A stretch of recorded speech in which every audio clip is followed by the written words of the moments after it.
Hello Moncescans, it's your Mama Mo here. Can you help me look for the spirit of Christmas? Where can I find it?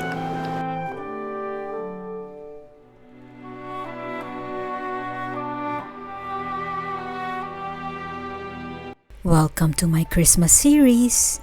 I think of all the happy memories we had back home. But we've also had our share of happy memories here in Canada.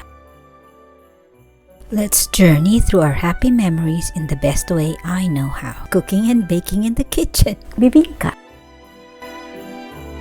Polvoron. Sans rival. Leche flan. Food for the gods. In this Christmas series, we're going to discover some Filipino Christmas treats.